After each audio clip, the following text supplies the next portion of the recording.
राधा स्वामी जी। बाणी बाणी संत पलटू साहिब जी। आज की सत्संग वीडियो का विषय है जीवन में दुख क्यों है और दुखों को कैसे मिटाया जा सकता है। सतगुरु हमारे दुखों को मिटाने के लिए कौन सी दवाई देता है, क्या क्या बातें हमें अपने सत्संगों के माध्यम से समझाने की चेष्टा करता है। तो चलिए इसी विषय के संदर्भ में आज की सत्संग वीडियो आरंभ करते हैं। गुरु प्यारी सत्कारयोग साध संगत जी, जीवन में दुख है।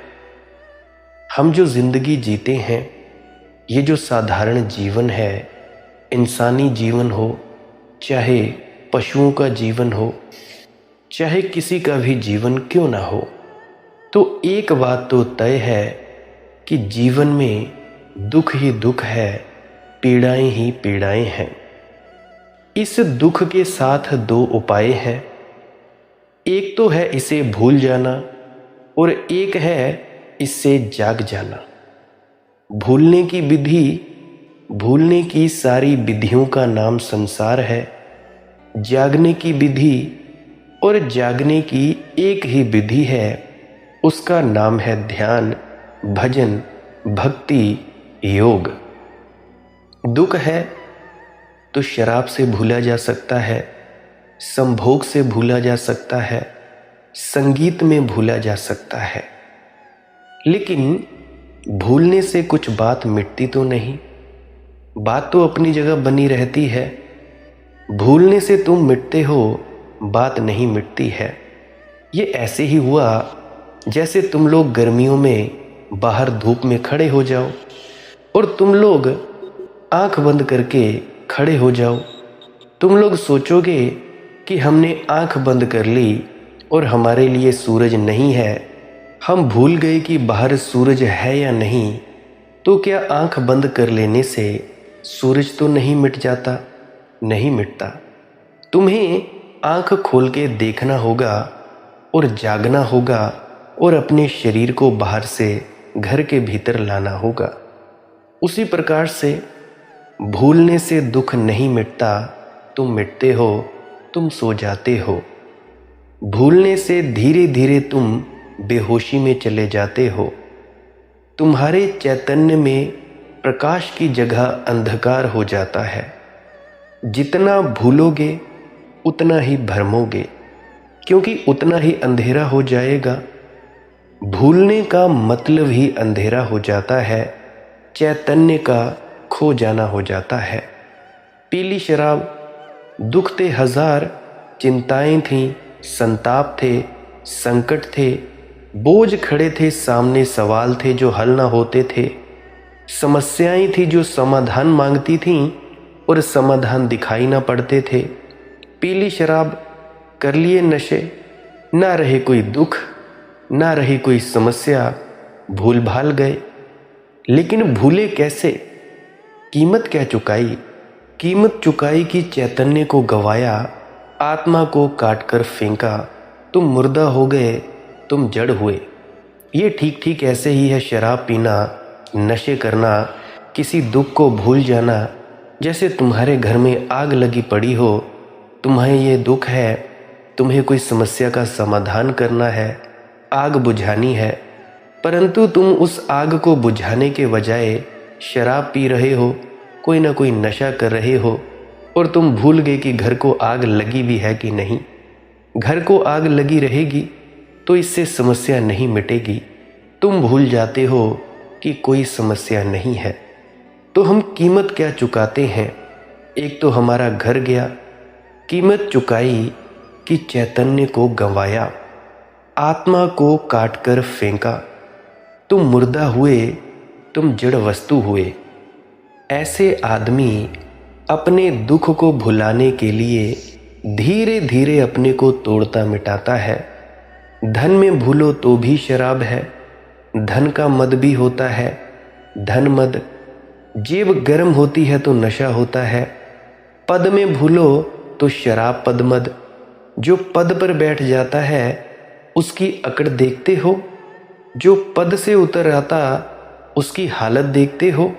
पद भी एक तरह की शराब है, ये कुर्सियां भी एक तरह की शराब है। और अक्सर बड़े मज़े की बात है कि राजनीतिज्ञ सारी दुनिया में जैसे ही बड़े ऊंचे पद प्रतिष्ठा पर पहुंच जाते हैं, शराब बंद करना चाहते हैं और सबसे बड़ी शराब वे ही पी रहे हैं। सबसे बड़ी शराब सत्ता की है, ताकत की है। और अंगूरों से जो निकलती है, सड़े गले फलों से जो निकलती है, वह तो बहुत साधारण है, घड़ी दो घड़ी में उतर जाती है। यह जो सत्ता से निकलती है, इसका नशा बड़ा गहरा है और बड़े दूर तक जाता है। जो खुद नशे में डूबे हैं वे दूसरों को नशे में नहीं डूबने देना चाहते, लेकिन आदमी उपाय खोजता रहता है। सदियां हो गई हैं, शास्त्रों ने कहा शराब मत पियो, संतों ने कहा शराब मत पियो, लेकिन आदमी की तकलीफ भी तो समझो। आदमी शराब पीता क्यों है? आदमी की जिंदगी में दुख है। दुख इतना है कि या तो भुलाए या स्वयं जागे, और ये दोनों प्रक्रियाएं बड़ी विपरीत हैं। और भूलना भुलाना सस्ता है। भुलाना तो बाजार में खरीदा जा सकता है, काउंटर पर बिकता है, ठेका शराब देसी व अंग्रेजी, एक प्याली शराब में आ जाता है। जगाना तो बहुत कठिन है, जगाना तो बड़ी साधना है। तो या तो शराब या तो साधना। बहुत सारे व्यक्ति हैं जो ये सांस क्रिया करते हैं, जो मैं हर वीडियो के अंत में बताया करता हूँ। बहुत से ऐसे बच्चे बूढ़े व्यक्ति हैं जिन्होंने कोई भी किसी भी प्रकार का नशा करते थे वो छोड़ दिया। क्यों?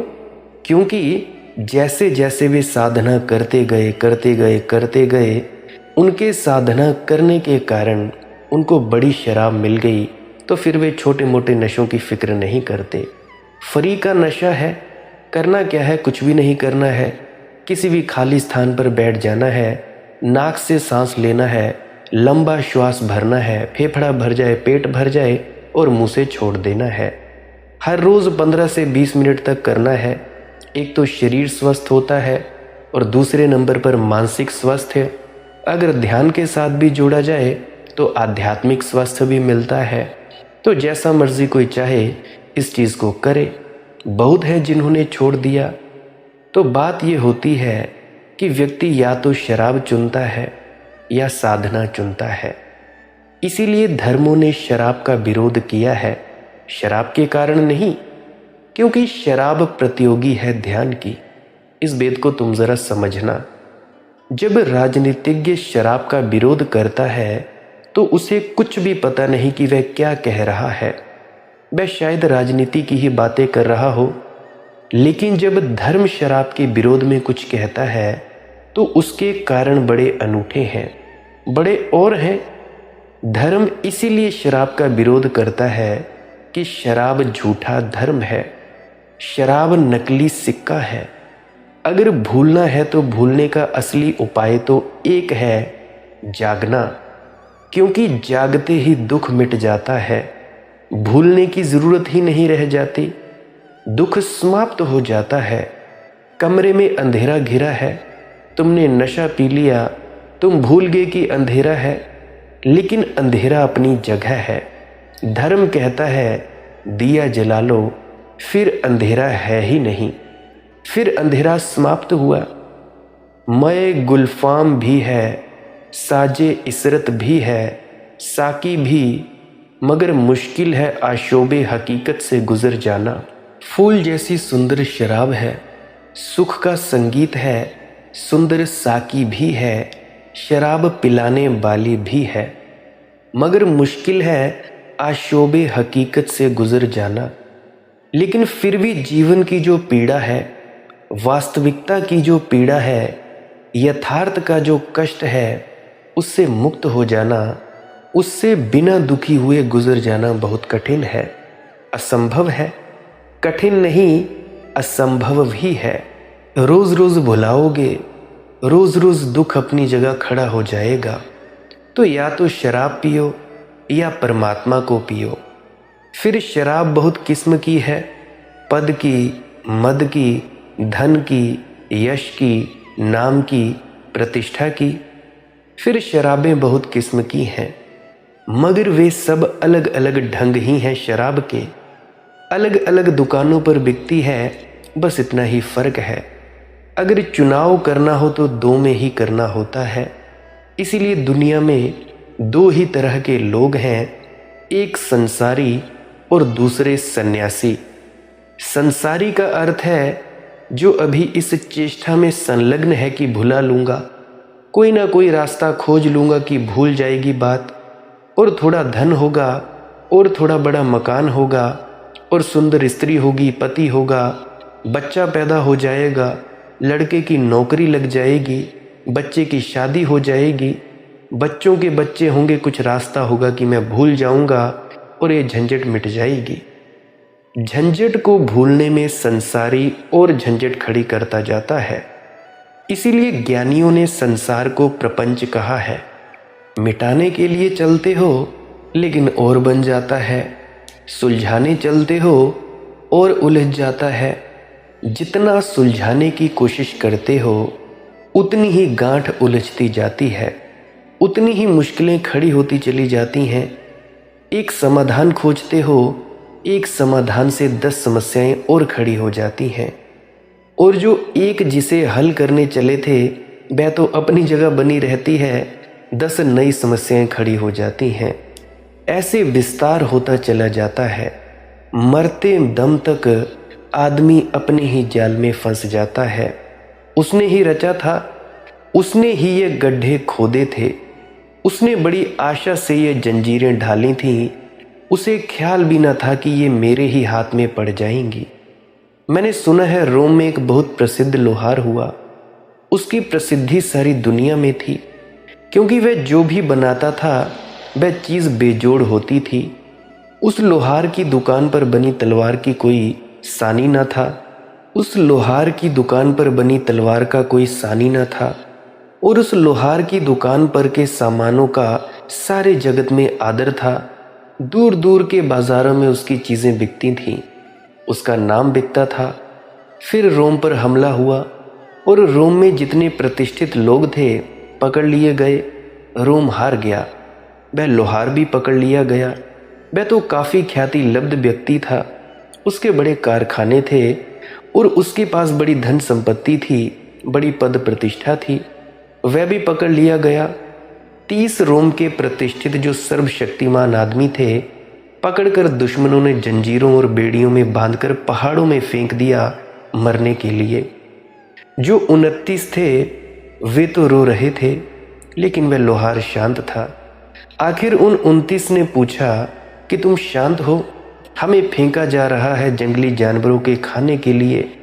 उसने कहा तुम सब फिक्र मत करो, मैं लोहार हूँ, जिंदगी भर मैंने बेड़ियाँ और हथकड़ियाँ बनाई हैं, मैं खोलना भी जानता हूँ, मैं बनाना भी जानता हूँ।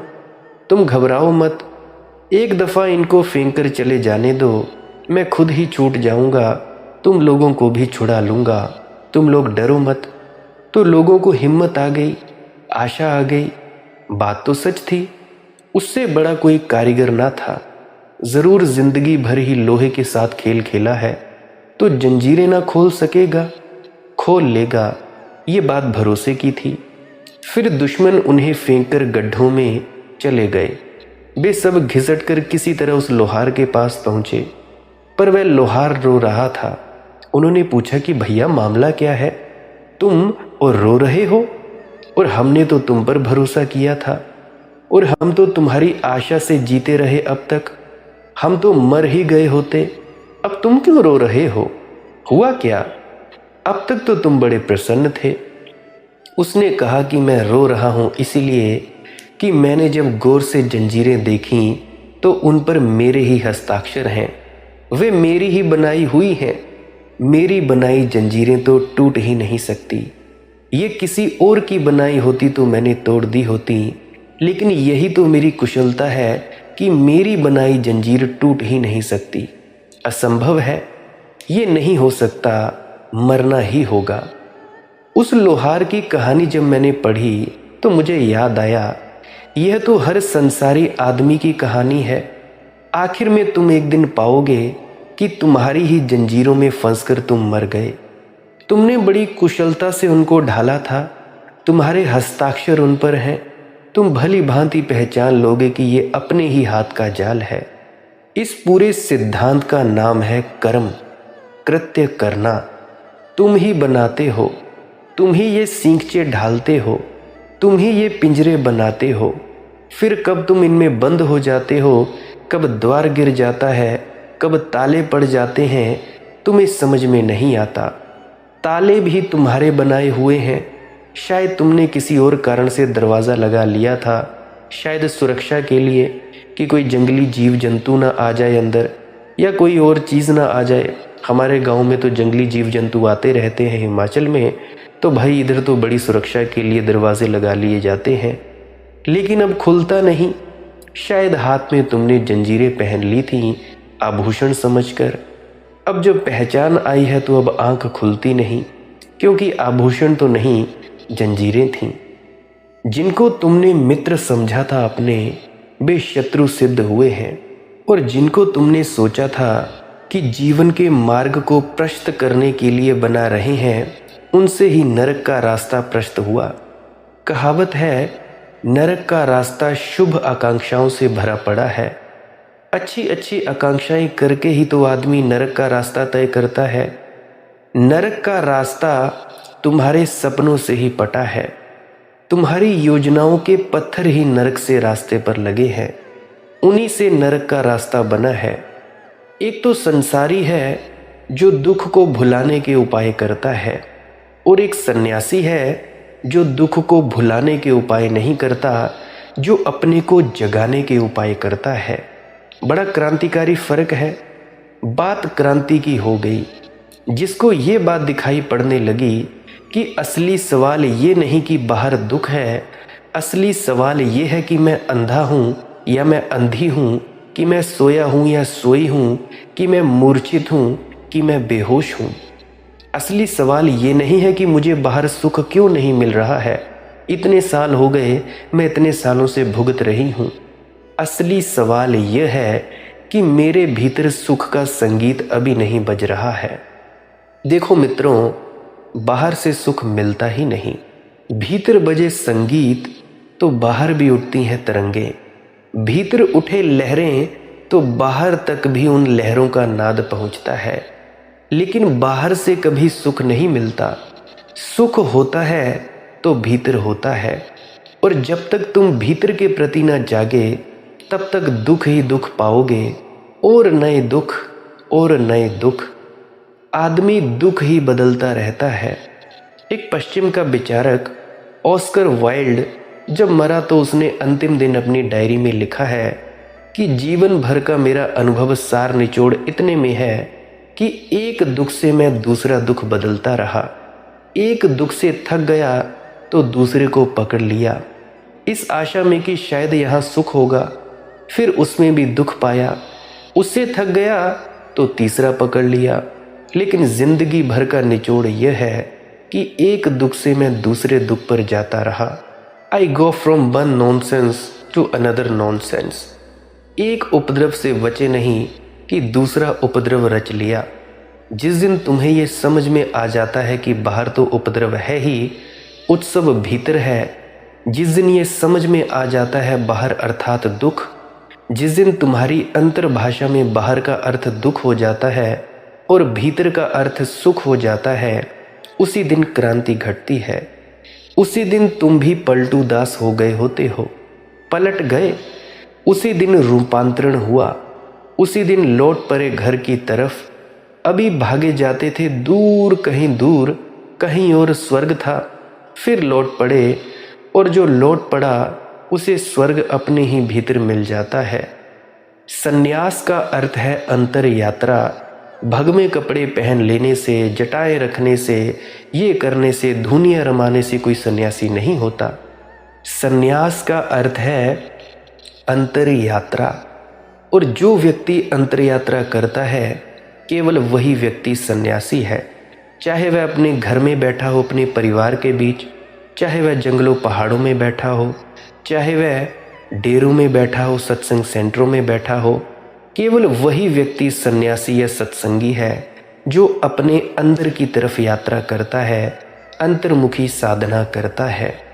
ये आज के सूत्र तुम्हारे जीवन को संसार से सन्यास की तरफ लाने में बड़े बहुमूल्य मील के पत्थर सिद्ध हो सकते हैं। एक एक सूत्र को ध्यान से समझना।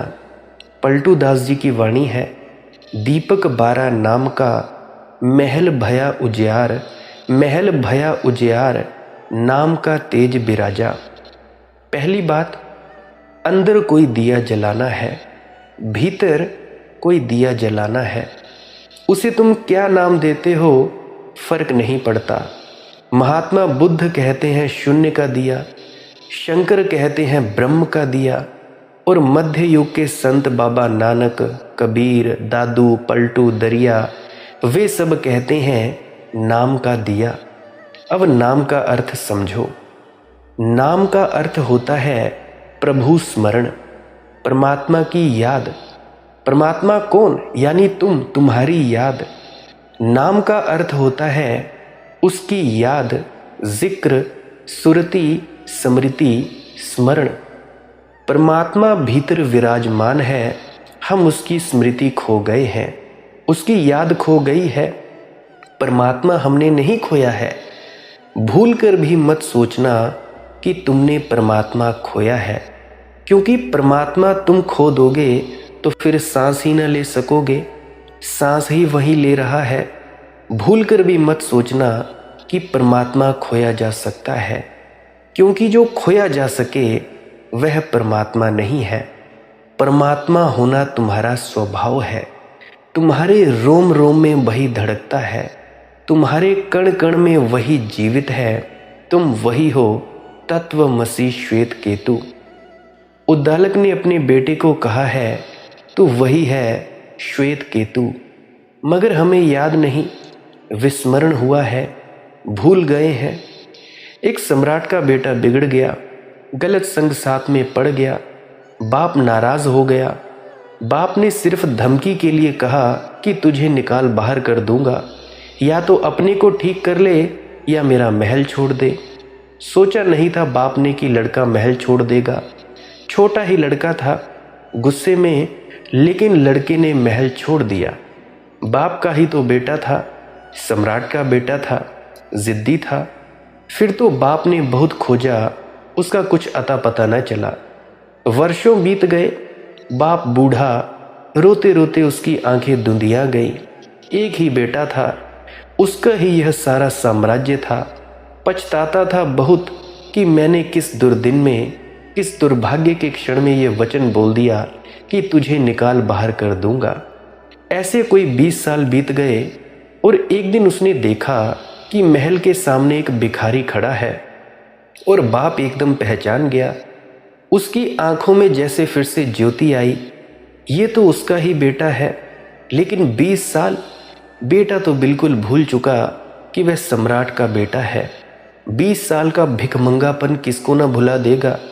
20 साल जिसने भीख मांगी हो किसको न भूल जाएगा।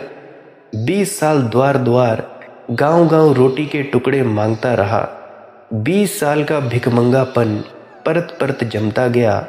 भूल ही गया कि ये बात कि कभी मैं सम्राट था। किसको याद रहेगी? भुलानी ही पड़ती है, नहीं तो भिखमंगापन बड़ा कठिन हो जाएगा, भारी हो जाएगा। सम्राट होकर भीख मांगना बहुत कठिन हो जाएगा। जगह जगह दुत्कारे जाना, कुत्ते की तरह लोग व्यवहार करें, द्वार द्वार कहा जाए चलो आगे हटो, आगे हट जाओ। भीतर का सम्राट होगा तो वह तलवार निकाल लेगा। तो भीतर के सम्राट को तो धुंधला करना ही पड़ा था, उसे भूल ही जाना पड़ा था। यही उचित था, यही व्यवहारिक था कि ये बात भूल जाओ। और कैसे याद रखोगे जब 24 घंटे याद एक ही बात की दिलवाई जा रही हो चारों तरफ से कि तुम भिखमंगे हो, लफंगे हो, आवारा हो, चोर हो, बेईमान हो। कोई द्वार पर टिकने नहीं देता, कोई वृक्ष के नीचे बैठने नहीं देता, कोई ठहरने नहीं देता। लो रोटी, आगे बढ़ जाओ। मुश्किल से रोटी मिलती है। टूटा फूटा पात्र, फटे पुराने वस्त्र, नए वस्त्र भी 20 वर्षों में नहीं खरीद पाया। दुर्गंध से भरा हुआ शरीर, भूल ही गए वे दिन सुगंध के, महल के, शानो शौकत के, सुविधा के, गौरव गरिमा के, वे सब भूल गए। 20 साल की धूल इतनी जम गई दर्पण पर कि अब दर्पण में कोई प्रतिबिंब नहीं बने। तो बेटे को तो कुछ अता पता नहीं, वह तो ऐसे ही भीख मांगता हुआ इस गांव में भी आ गया है। जैसे और गांव में गया था, ये भी और गांव जैसा गांव है, लेकिन बाप ने देखा खिड़की से, ये तो उसका ही बेटा है। नाक नक्श सब पहचान में आता है। धूल कितनी जम गई हो, बाप की आंखों को धोखा नहीं दिया जा सका। बेटा भूल जाए, बाप नहीं भूल पाता है। मूल स्रोत नहीं भूल पाता है, उद्गम नहीं भूल पाता है। उसने अपने वजीर को बुलाया कि क्या करूं? वजीर ने कहा, ज़रा संभल कर काम करना। अगर एकदम कहा तो ये बात इतनी बड़ी हो जाएगी कि इसे भरोसा नहीं आएगा। ये बिल्कुल भूल गया है, नहीं तो इस द्वार पर आता ही नहीं। इसे याद नहीं है। ये भीख मांगने खड़ा है, थोड़ी सोच समझकर कदम उठाना। अगर एकदम से कहा कि तू मेरा बेटा है तो ये भरोसा नहीं करेगा, ये तुम पर संदेह करेगा। थोड़े धीरे धीरे कदम कदम क्रमशः बताना। तो बाप ने पूछा, अब क्या किया जाए? तो उसने कहा, ऐसा करो कि उसे बुलाओ। उसे बुलाने की कोशिश की तो वह भागने लगा। उसे महल के भीतर बुलाया तो महल के बाहर भागने लगा। नौकर उसके पीछे दौड़ाए तो उसने कहा कि ना भाई, मुझे भीतर नहीं जाना, मैं गरीब आदमी, मुझे छोड़ो। मैं गलती हो गई कि महल में आ गया, राजा के दरबार में आ गया। मैं तो भीख मांगता हूँ, मुझे भीतर जाने की कोई ज़रूरत नहीं। वह तो बहुत डरा कि सज़ा मिले कि कारागृह में डाला जाए, कि पता नहीं क्या अड़चन आ जाए। लेकिन नौकरों ने समझाया कि मालिक तुम्हें नौकरी देना चाहता है, उसे दया आ गई है तुम्हारी दशा पर, तो वह आया। लेकिन वह महल के भीतर कदम ना रखता था। महल के बाहर ही झाड़ू बुहारी लगाने का उसे काम दे दिया गया। फिर धीरे धीरे जब झाड़ू बुहारी लगाने लगा और महल से थोड़ा परिचित होने लगा और थोड़ा पदोन्नति हो गई, फिर थोड़ी पदोन्नति की गई, फिर महल के भीतर भी आने लगा। फिर उसके कपड़े भी बदलवाए गए, फिर उसको नहलवाया भी गया और वह धीरे धीरे राज़ी होने लगा। ऐसे बढ़ते बढ़ते वर्षों में उसे वजीर के पद पर लाया गया। और जब वह वजीर के पद पर आ गया, तब सम्राट ने एक दिन बुलाकर कहा कि तू मेरा बेटा है। तब वह राज़ी हो गया। तब उसे भरोसा आ गया। इतनी सीढ़ियाँ चढ़नी पड़ी। ये बात पहले दिन ही कही जा सकती थी। यही बात मैं तुम लोगों से कहता हूँ, तुम भी परमात्मा हो। तुम लोगों को भरोसा नहीं आता। मुझे ऐसा लगता है कि दीवारों से सर मारता फिरता हूँ, परंतु चलो कोई बात नहीं। तुम कहते हो कि सिद्धांत की बात होगी, मगर मैं और परमात्मा, मैं तुमसे रोज़ कहता हूँ तुम्हें भरोसा नहीं आता। इसीलिए तुमसे कहता हूँ, ध्यान करो, भक्ति करो। चलो झाड़ू बुहारी से शुरू करो। ऐसे तो अभी हो सकती है बात, मगर तुम राज़ी नहीं। ऐसे तो 1 सेकंड खोने की ज़रूरत नहीं है। ऐसे तो क्रमिक विकास की कोई आवश्यकता नहीं है। एक छलांग में हो सकती है बात, मगर तुम्हें भरोसा नहीं आता। तो मैं कहता हूँ चलो झाड़ू बुहारी लगाओ। फिर धीरे धीरे पदोन्नति होगी, फिर धीरे धीरे बढ़ना होगा। फिर एक दिन जब आखिरी घड़ी आ जाएगी, वजीर की जगह आ जाओगे। जब समाधि की थोड़ी सी झलक पास आने लगेगी, ध्यान की स्फुरना होने लगेगी, तब यही बात एक क्षण में तुम स्वीकार कर लोगे। तब इस बात में श्रद्धा आ जाएगी। नाम का अर्थ होता है स्मृति, याद। स्मृति का अर्थ होता है कि हमें याद था कभी, फिर हम भूल गए।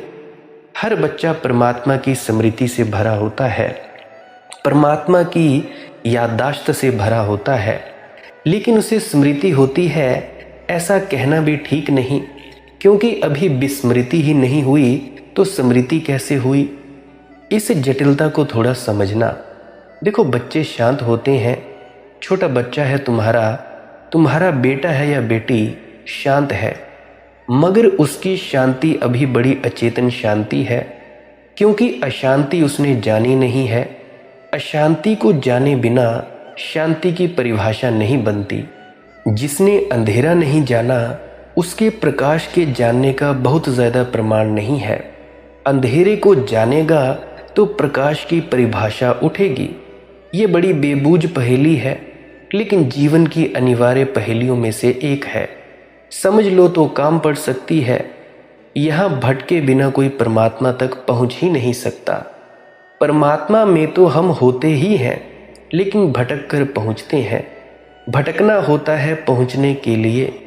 अब जैसे मछली सागर में पैदा होती है तो सागर में ही जीती है। उसे पता ही नहीं होता कि सागर कहाँ है। अभी कैसे पता हो? सागर से कभी छूटी नहीं। पता कैसे हो? पता होने के लिए थोड़ी दूरी होनी चाहिए। पता होने के लिए थोड़ी बिछड़न होनी चाहिए। वियोग होना चाहिए। वियोग हुआ नहीं कभी। सागर में ही पैदा हुई, सागर में ही बड़ी हुई, सागर में ही रही। सागर ही सारा जीवन अहर्निश। कैसे पता चले कि सागर कहाँ है?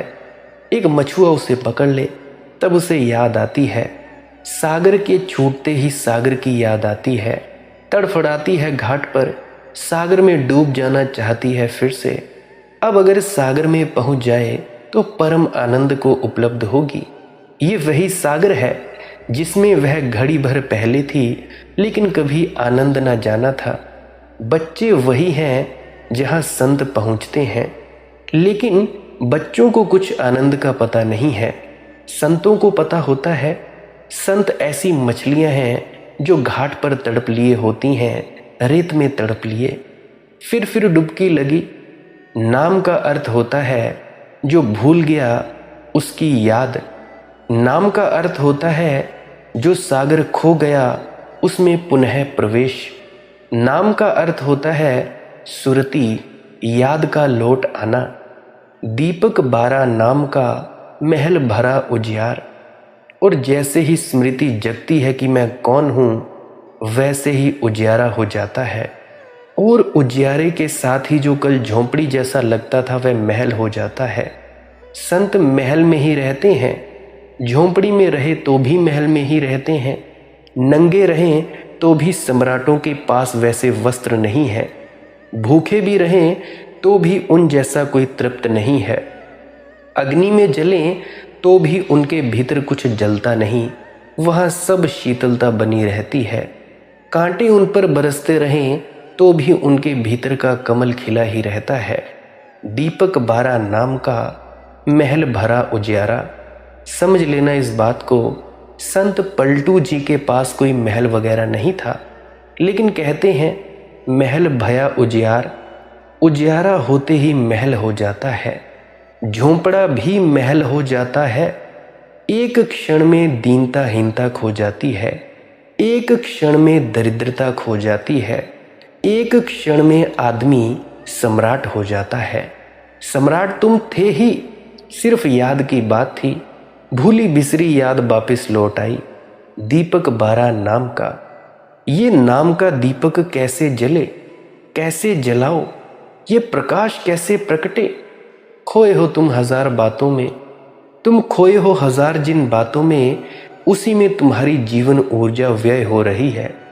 वही जीवन ऊर्जा अगर ना खोए तो प्रकाश की तरह प्रकट हो जाती है। थोड़ा मन धन में लगा है, थोड़ा मन पद प्रतिष्ठा में लगा है, थोड़ा दुकान में, थोड़ा बाजार में, थोड़ा घर गृहस्थी में, ऐसे मन हजार खंडों में बटा है। देखा तुमने, सूरज की किरणें पड़ती हैं तो आग पैदा नहीं होती। फिर एक कांच का टुकड़ा लेकर उन्हीं किरणों को इकट्ठा कर लो और वे ही किरणें इकट्ठी होकर एक कागज पर गिरें तो आग पैदा हो जाती है। अलग अलग गिरती थी, छितरी छितरी गिरती थी तो कुछ आग पैदा नहीं होती थी। उन्हीं को एक कांच के टुकड़े से इकट्ठा कर लो और गिरें कागज पर तो आग पैदा हो जाती है। तुम्हारे पास ज्योति पैदा करने का उपाय है। तुम्हारे पास ज्योति की क्षमता है, लेकिन तुम्हारी ज्योति की क्षमता बहुत दिशाओं में बंटी है। एक टुकड़ा यहाँ, एक टुकड़ा वहाँ, तुम हजार टुकड़े हो। ये हजार टुकड़े इकट्ठे हो जाएं, एकाग्र हो जाएं। ये तुम्हारी दौड़ जो अनंत अनंत दिशाओं में चल रही है, रुक जाए और तुम्हारी एक ही दौड़ हो जाए, अंतर दिशा में अपने ही भीतर उतरने की दौड़ हो जाए। जैसे ही सारी जीवन ऊर्जा एक दिशा में दौड़ती है तो ज्योति जल जाती है। प्रभु का नाम तो केवल बहाना है। इसीलिए पतंजलि ने योग शास्त्र में कहा कि ये तो एक उपाय है, ये तो एक खूंटी है जिस पर तुम अपने सारे खंडों को टांग सको और अखंड हो सको। ईश्वर है या नहीं इसकी फिक्र मत करो, किसी भी बहाने टांग दो। महावीर ने बिना ईश्वर को माने टांग दिया तो भी बात घट गई। महात्मा बुद्ध ने बिना आत्मा को माने टांग दिया तो भी बात घट गई। मानने की बात का कुछ सवाल नहीं है। खूंटी मिल जाए खूंटी पर टांग दो, खिल्ली लगी हो खिल्ली पर टांग दो, खिल्ली भी ना हो तो दरवाजे के कोने पर टांग दो। सवाल टांगने का है। जैसे ही तुम इकट्ठा हो जाते हो किसी बहाने, किसी निमित्त से, तुम्हारे खंड अखंड हो जाते हैं, वैसे ही दिया जल जाता है तुम्हारे भीतर का। इसीलिए तो तुम सबको नाम जप दिया जाता है। किसी को 5 नाम दिए हैं, किसी को 3, किसी को 2। कोई ओम नमः शिवाय जपता है, कोई अल्लाहू जपता है, कोई सतनाम वाहेगुरु जपता है, कोई कुछ तो कोई कुछ जपता है। ये नामों के जपने का सिर्फ एक ही मकसद है कि तुम्हारा मन एकाग्रचित्त हो जाए। एकाग्रचित्त हो जाए उसके बाद बड़ी यात्रा ही सुगम हो जाती है। दीपक 12 नाम का महल भया उजियार, महल भया उजियार नाम का तेज विराजा। वह जो संतों में तुम्हें तेज दिखाई पड़ता है वह संतों का नहीं है, वह परमात्मा का है। वह उनका नहीं है, वे तो मिट गए इसीलिए है। वे तो जगह खाली कर गए, वे तो अब कहीं भी नहीं है। संत का अर्थ होता है व्यक्ति का अभाव हो गया, अहंकार गया, खाली बांस की पोंगरी रह गई। अब भीतर कुछ भी नहीं है, खालीपन है। उसी खालीपन से परमात्मा के स्वर प्रकट होते हैं। महल भया उजियार नाम का तेज विराजा। इसीलिए कोई संत पुरुष ऐसा नहीं कहेंगे कि ये मेरा तेज है, ये परमात्मा का तेज है। और अगर कोई कभी कहेगा कि मेरा तेज है तो मेरे से वह परमात्मा ही बोल रहा है, संत नहीं बोल रहा है। अगर श्री कृष्ण ने कहा कि मामेकम शरणम ब्रज, आजा मेरी शरण, तो वे जिस मैं की बात कर रहे हैं वह कृष्ण का मैं नहीं है, वह परमात्मा का मैं है। उससे कृष्ण ये नहीं कह रहे हैं कि मेरे इस कृष्ण रूपी शरीर की शरण में आ जा। उस कृष्ण के भीतर जो बोल रहा है कि मैं, मेरी शरण आ जा, तो उस कृष्ण के भीतर से वो परमात्मा बोल रहा है और प्रयोग ले रहा है उस कृष्ण के मुख का। ये कह रहे हैं, ये परमात्मा कह रहे हैं कि हे अर्जुन मामेकम शरणम ब्रज, कि तू मेरी शरण में आ जा। जब जीसस ने कहा मैं ही मार्ग हूँ, मैं ही हूँ द्वार, मैं ही हूँ सत्य, तो ये जीसस का मैं नहीं है। जीसस का मैं तो इतनी हिम्मत कहाँ कर सकेगा? कोई मैं इतनी हिम्मत नहीं कर सकता। मैं तो बड़ी कमज़ोर चीज़ है, झूठी चीज़ है। इतनी हिम्मत हो भी कैसे सकती है? ये तो परमात्मा ही बोला। मंसूर ने जब बोला अनहल हक कि मैं ही परमात्मा हूँ, तो वो मंसूर ने नहीं बोला, उसके भीतर से परमात्मा ने उद्घोष किया अनहल हक कि मैं ही ब्रह्म हूँ, मैं ही परमात्मा हूँ। इसीलिए हम कहते हैं वेद के जो वचन उतरे वे परमात्मा से उतरे। ऋषि तो केवल मार्ग बने, वचन अप्रोष्य हैं। गीता कृष्ण से उतरी, कही तो परमात्मा ने, और बाइबल के अपूर्व वचन जीसस से आए हैं। ये बांसुरियाँ अलग अलग हैं, लेकिन जिसने गीत गाया है वह एक ही है। बांसुरियाँ अलग अलग हैं, इसीलिए स्वर भेद भी हो गया है। बांसुरियाँ अलग अलग हैं तो बांसुरियों के ढंग अलग अलग हैं, भाषा अलग अलग है, शैली अलग अलग है। मगर जो झांकेगा इस बांसुरी के खालीपन के पार खोजेगा होंठ, खोजेगा किसके प्राण संगीतबद्ध होकर बह रहे हैं, तो एक को ही पाएगा। महल भया उजियार नाम का तेज विराजा। तो पलटू जी कहते हैं अब तो मैं रहा नहीं, और ये मैं जब तक था तब तक तो झोंपड़ा था। मेरे कारण झोंपड़ा था। मैं जब तक था तब तक दीन था, दुखी था, दरिद्र था। मेरे कारण दुख था, दीनता थी, दरिद्रता थी। इधर मैं गया, उधर झोंपड़ा महल हो गया। और अब तो तेज बिराजा है, क्षमा करना मेरा नहीं है। वह तो उसकी याद का तेज विराजा है। और ऐसा तेज तुम में भी विराज सकता है, क्योंकि तुम भी उससे इतने ही जुड़े हो।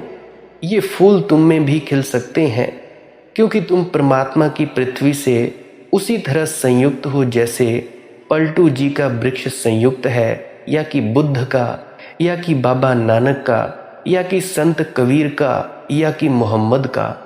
तुम्हें याद भूल गई है अपनी जड़ों की, बस इतना ही भेद है। पलटू को याद आ गई है अपनी जड़ों की। शब्द किया प्रकाश, मानसर ऊपर छाजा। सुनते हो ये अपूर्व वचन, शब्द किया प्रकाश। वह बोला और प्रकाश हो गया है। लेकिन वह बोलता तभी है जब तुम नहीं बोलते। एक ही शर्त पूरी करनी है कि तुम ना बोलो तो प्रभु बोले। दोनों साथ नहीं बोल सकते। आदमी और परमात्मा के बीच कभी डायलॉग नहीं होता। आदमी बोलता है, परमात्मा चुप रहता है। ठीक ही है। जब आदमी बोल रहा है तो परमात्मा सुनता है। जब आदमी चुप होता है तो परमात्मा उसके भीतर से बोलता है। इसलिए तुम अपनी प्रार्थनाओं में बहुत बोलना मत। तुम बोले तो परमात्मा को तुम कभी ना सुन पाओगे, और तुम बोले तो बोलोगे भी क्या। तुम अपने उसी कूड़े करकट को दोहराते रहोगे। तुम अंधेरे के साथ ही खेल और रास रचाते रहोगे। शब्द किया प्रकाश। प्रभु जब बोलता है तब उसका नाद होता है, तब प्रकाश होता है। और अब ये समझना, सारे संतों ने शब्द पर जोर दिया है, शब्द पर जोर दिया है, और सारे संतों ने निःशब्द पर जोर दिया है। तो कभी कभी उलझन होती है सोचने विचारने वालों को कि मामला क्या है। कभी निःशब्द पर जोर देते, कभी शब्द पर। शब्द परमात्मा का, निःशब्द तुम्हारा। इतना ख्याल रहे तो फिर अड़चन न रह जाएगी। दो अलग तलों की बात हो रही है। तुम चुप हो जाओ, तुम निःशब्द हो जाओ, तुम मौन हो जाओ, तुम बोलो ही मत, तुम मुनि हो जाओ। घड़ी दो घड़ी भी अगर दिन में तुम मौन में उतर जाओ तो वहीं से तुम पाओगे निःशब्द किया प्रकाश। उसका स्वर, उसकी स्वर लहरी बहने लगती है। धीमा स्वर है वह। तुम्हारा बाजार का कोलाहल अगर जारी रहा तो सुनाई ना पड़ेगा। अति सूक्ष्म है वह स्वर। तुम्हारी स्थूल बकवास जारी रही तो वह कहीं भी खो जाएगा। शब्द किया प्रकाश, मानसर ऊपर छाजा। और जैसे मान सरोवर पर कमल खिलते हैं, ऐसे जब तुम्हारे भीतर निःशब्द का मान सरोवर होगा, निःशब्द की शांति, शून्य होगा, लहर भी न उठती होगी तुम्हारे मान सरोवर पर, तब उसके शब्द उतरते हैं और कमल बन जाते हैं। इसीलिए कहता हूँ, ये बड़ा प्यारा वचन है। शब्द किया प्रकाश, मानसर ऊपर छाजा। मेरा मान सरोवर है, कमल उसके खिले हैं। मैं तो सिर्फ चुप हो गया, तरंगहीन निस्तब्ध हो गया। कमल उसके खिले हैं, कमल उसके हैं, सुगंध उसकी है। मैंने तो सिर्फ जगह दी है, मैं तो सिर्फ मार्ग साफ कर दिया है। मैं बीच में नहीं खड़ा हुआ हूँ, मैं अटकाया नहीं हूँ उसे। बस इतनी ही मेरी कुशलता है कि मैं हट गया हूँ, कि मैं द्वार पर अटक कर खड़ा नहीं हूँ। झरना तो उसका है, मैं चट्टान नहीं बना हूँ और झरना बहने लगा है। तुम मानसरोवर बनो। ध्यान की सारी प्रक्रियाएं और कुछ नहीं करती, तुम्हें मानसरोवर बनाती हैं, तुम्हें निस्तरंग बनाती हैं। धीरे धीरे शब्द और विचार की तरंगें शांत होती जाएं। तुम एक जैसी जगह आ जाओ जहां तुम्हारे भीतर कोई बोलने वाला ना बचे। अबोल हो जाए, सन्नाटा हो जाए, अतल सन्नाटा हो जाए। एक छोर से दूसरे छोर तक कहीं भी कोई लहर ना उठती हो। उसी क्षण तुम्हारे ऊपर, तुम्हारी छाती पर, तुम्हारे मान सरोवर पर अपूर्व कमल खिलने लगेंगे जो कभी नहीं खिले, और उन्हीं कमलों की तलाश है, उसी सुबास की तलाश है, उसी आनंद की। शब्द किया प्रकाश मानसर ऊपर छाजा, दसों दिशा भई शुद्ध बुद्ध भई निर्मल साची। पलटू जी ये कह रहे हैं कि अपने किए तो बहुत कोशिश की थी कि शुद्ध हो जाऊं, नहीं हो पाया। अपने किए तो कितनी चेष्टा की थी कि बुराई मिट जाए, चोरी मिटे, लोभ मिटे, मान मस्तर मिटे। अपने किए तो कितनी चेष्टा ना की थी कि सज्जन बनूं, संत बनूं, अहिंसा आ जाए, दया हो, करुणा हो, पाप जाए, पुण्य आए। अपने किए तो कितनी चेष्टा नहीं की थी, और किए किए भी मैं शुद्ध ना हो सका था। मैं तो कभी शुद्ध होता ही नहीं, मैं का होना ही अशुद्धि में है। मैं तो कीड़ा ही अशुद्धि का है, मैं तो अशुद्धि में ही जीता है, अशुद्धि उसका भोजन है। इसीलिए मैं कभी शुद्ध नहीं हो सकता। तो जब तक तुम अपने को शुद्ध करने में लगे हो, काम चला जाए, क्रोध चला जाए, लोभ चला जाए, मोह चला जाए, अहंकार चला जाए, तब तक तुम शुद्ध ना हो पाओगे, क्योंकि तुम तो बचोगे। अब ये मिटाने वाला कौन रहेगा? तुम ही तो मिटाओगे ना, और तुम्हारा बचना ही अशुद्धि है, और तुम्हारी दुर्गंध दसों दिशाओं में भरती रहेगी। शुद्धि तो परमात्मा की मौजूदगी से होती है, ये बात मेरी याद रखना। शुद्धि तो उसके आने मात्र से हो जाती है। जैसे प्रकाश के आते ही अंधेरा चला जाता है, ऐसे ही उसके आते ही शुद्धि हो जाती है, अशुद्धि खो जाती है। दसों दिशा भई शुद्ध, इस कमल के खिलते ही दसों दिशाएं अचानक शुद्ध हो गईं। चमत्कार हुआ। सभी संतों को इस चमत्कार का अनुभव है। इसीलिए तो तुम जब उनसे जाकर पूछते हो कि आप ऐसे शुद्ध कैसे हुए, तो उनके पास कोई उत्तर नहीं है। शुद्ध वे अपनी तरफ से हुए भी नहीं है। और जो तुमसे कहते हो कि हम कैसे शुद्ध हुए, जानना अभी शुद्ध हुए भी नहीं है। अपनी चेष्टा से कोई शुद्ध नहीं होता। अपनी चेष्टा से शुद्ध होना ऐसा ही है जैसे कोई अपने जूते के बंद पकड़कर अपने को उठाने की कोशिश करे। तुम्हारी चेष्टा अंततः तुम्हारी चेष्टा है। तुम ही अशुद्ध हो तो तुम्हारी चेष्टा से शुद्धि कैसे होगी? ये असंभव है, ये नहीं हो सकता। इसके होने का कोई उपाय नहीं है। फिर कैसे आदमी शुद्ध होता है? आदमी जरूर शुद्ध होता है। शुद्ध आदमी जमीन पर हुए हैं, थोड़े सही, लेकिन शुद्ध आदमी जमीन पर हुए हैं। उनके कारण ही मनुष्य की गरिमा है। उनके कारण ही मनुष्य के जीवन में कुछ नमक है। उनके कारण ही मनुष्य के जीवन में कुछ काव्य है, कुछ संगीत है, कुछ सौरभ है, कुछ सौंदर्य है। मगर जो कभी शुद्ध हुआ है वह अपने को हटाकर, अपने को गिराकर, इधर तुम गिरे उधर परमात्मा तुम्हारे भीतर उठा।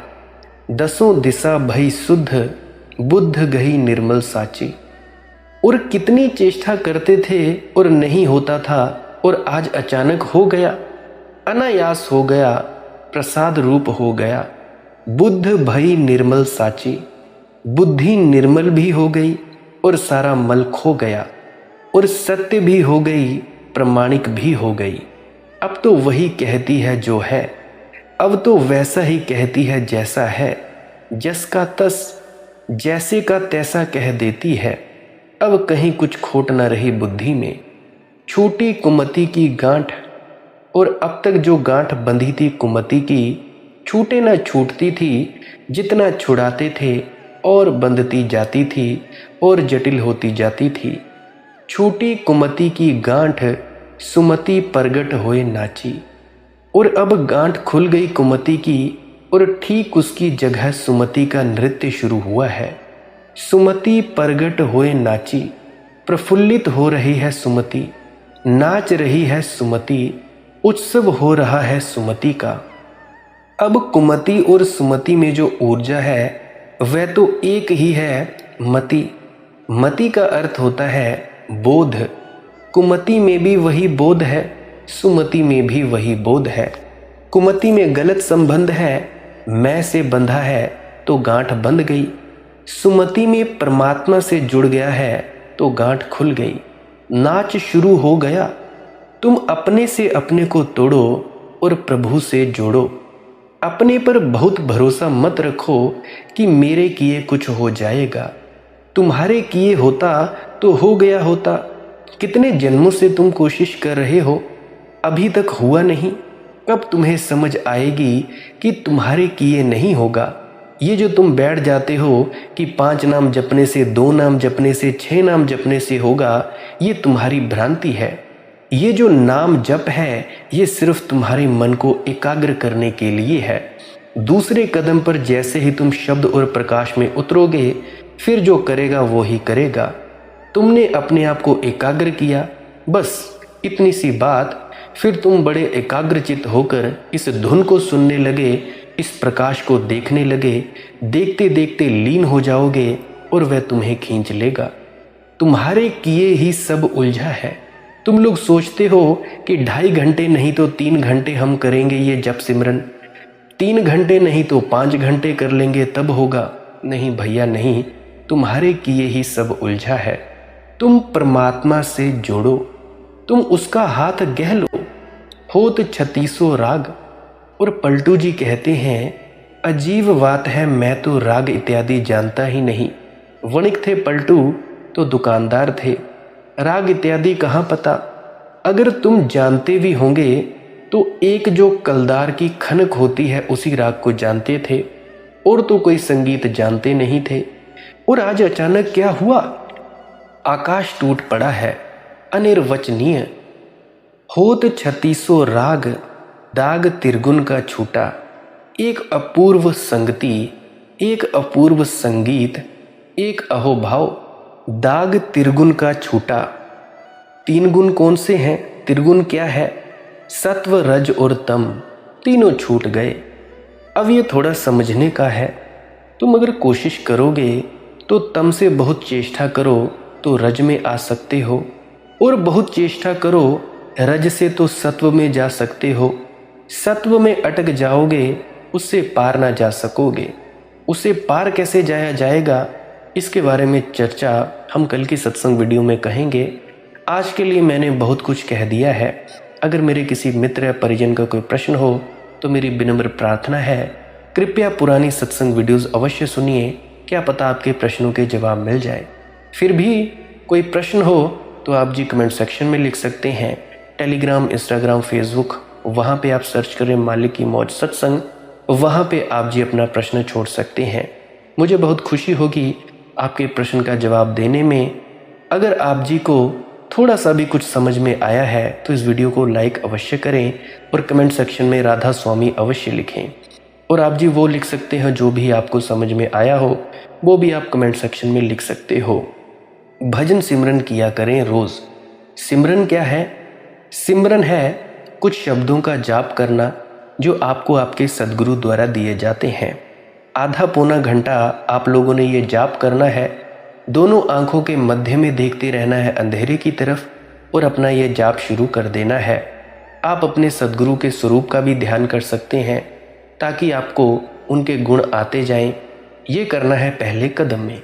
दूसरे कदम में जब मन एकाग्र हो जाए तब आपने इस शब्द धुन को सुनना है और प्रकाश को देखना है। दूसरा कदम बड़ा ही ज़्यादा अहम कदम है। प्रकाश को देखते देखते उसमें लीन हो जाना है, शब्द धुन को सुनते सुनते उसमें लीन हो जाना है। अगर शब्द धुन नहीं सुनाई दे रही है, प्रकाश नहीं दिखाई दे रहा है, तो अंधेरे की तरफ ही देखते जाएं और देखते जाएं। दोनों आंखों के मध्य में देखते जाएं। धीरे धीरे अपने आप ही प्रकाश प्रकट हो जाता है। आपका बस काम है बिना हिले डुले बैठना। बिना हिले डुले बैठे रहोगे, धीरे धीरे आपका काम बनता जाएगा। यह है भजन और सिमरन की प्रक्रिया। और इस शब्द और प्रकाश को पकड़कर आपने वहां पहुंच जाना है जिसको हम सचखंड कहते हैं, सतलोक कहते हैं, अनामी धाम कहते हैं, या परमात्मा को जानना कह देते हैं। तो वहां पे आप लोगों ने पहुंच जाना है, शब्द धुन को सुनते सुनते और प्रकाश को देखते देखते। यह है प्रक्रिया। और दूसरी प्रक्रिया बताया करता हूँ, श्वास क्रिया की प्रक्रिया। उसमें क्या करना होता है, कहीं भी बैठ जाएं, घर के अंदर बैठ जाएं, बाहर बैठ जाएं, छत पर, खेतों में, जहां मर्जी आपने बैठना हो बैठ जाएं, पर ध्यान रहे हवा का प्रवाह आना जाना अवश्य चाहिए। तो आपने क्या करना है, बैठ जाना है, कुर्सी पर बैठें, सोफे पर बैठें, जैसा मर्जी बैठें। नाक से सांस लेना है, फेफड़ा भर जाए, पेट भर जाए और मुंह से एकदम से छोड़ देना है। ऐसे आपने ये सांसों की प्रक्रिया करते जाना है। इसको कोई 15 से 20 मिनट तक करना है। गिनने की कोई आवश्यकता नहीं है, सांसों की तरफ ध्यान देने की कोई आवश्यकता नहीं है। बस बड़े प्रेम से और आनंद से गहरे गहरे सांसों को लेना है, लंबी लंबी सांसों को लेना है। मान लो आपने 15 से 20 मिनट तक ये कर लिया, लंबे लंबे सांसें लेते गए। अब जैसे ही तुम रुके, जैसे ही रुक जाओगे, जैसे तुम बैठे होगे वैसे ही स्थिर होके बैठ जाना। ध्यान दोनों आंखों के मध्य में अपने आप चला जाएगा और आपको प्रकाश भी दिखाई देगा और शब्द भी सुनाई देगा। 1-2 दिन का ये काम नहीं है, कुछ दिनों बाद प्रकाश भी दिखता है, शब्द धुन भी सुनाई देने लगती है। इस प्रक्रिया का प्रयोग सभी लोग कर सकते हैं, जिनको नींद नहीं आती हो, डिप्रेशन में हो या जिनको कोई भी दिमागी बीमारी हो, वो इस प्रक्रिया को अवश्य करें। उससे आप जी को ये लाभ मिल सकता है। किसी के बच्चे हों जो कमज़ोर हों पढ़ने लिखने में, तो वो बच्चे भी इस प्रक्रिया को करें। शारीरिक, मानसिक और आध्यात्मिक लाभ मिलता है।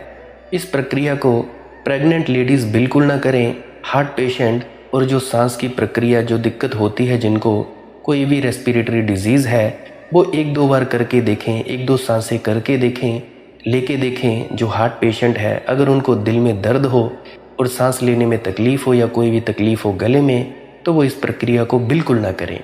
उसके अलावा कोई भी व्यक्ति इसको कर सकता है और ये प्रक्रिया खाना खाने के 1 घंटे बाद कर सकते हैं, या अगर इस प्रक्रिया को कर लिया है तो 1 घंटे बाद आप खाना खा सकते हैं, अवश्य खा सकते हैं। जैसे दौड़ लगाते हैं, दौड़ लगाने के नियम कानून होते हैं, वैसे ही वो सभी इस पर लागू होते हैं। इसका कोई साइड इफ़ेक्ट नहीं है, ना कोई योग है, ना प्राणायाम है। बस ऐसे ही सहजता से लंबे लंबे सांस लेने हैं, बिल्कुल अपने आप को ढीला छोड़ देना है, शिथिल छोड़ देना है। ये भी एक तरह की प्रक्रिया है। उसके बाद आप सब्सक्राइब कर सकते हैं इस चैनल को, अगर रोज़ रोज़ नए नए सत्संग सुनना चाहते हो। सत्संग का वक्त रहता है सुबह 5 बजे से लेकर सुबह के 7 बजे तक। अगर किसी को नया सत्संग सुनना हो तो इस चैनल पर सुन सकते हैं आप जी, सब्सक्राइब करके सुन सकते हैं। नहीं तो रोज़ सर्च कर लिया करो यूट्यूब पर जाकर, मालिक की मौज सत्संग। जो भी नया सत्संग डला होगा आप जी बड़ी खुशी खुशी से सुन सकते हो। आप मेरी इन वीडियोस का प्रयोग ले सकते हो अपने प्रश्नों के जवाब के लिए, आनंद लेने के लिए, ध्यान में उतरने के लिए, बहमों भरमों से बाहर आने के लिए। जैसा मर्जी आप चाहें आप इन वीडियोस का प्रयोग ले सकते हैं। और शेयर अवश्य कर दिया करें वीडियोस को उन तक जो ज़रूरतमंद है, जिनको ज़रूरत है, जो दुखी हैं, परेशान हैं, उन तक ज़रूर पहुंचाओ। बाकी सभी को पहुंचाने की कोई बात नहीं है, अपने आप परमात्मा पहुंचा देगा। बाकी अगर किसी से ये चीज़ें नहीं होती तो इस बात की चिंता ना लें, नहीं भी होता लाइक शेयर सब्सक्राइब, कोई चिंता की बात नहीं है। वो सिर्फ आनंद ही लें इन वीडियोस का। आप मुझे इतने अंत तक सुनते हो, इतने अंत तक सुनने के लिए आपका बहुत बहुत धन्यवाद, बहुत बहुत शुक्रिया। अंत में आपके भीतर बैठे परमात्मा को प्रणाम करता हूँ। मेरा प्रणाम स्वीकार करें। राधा स्वामी जी।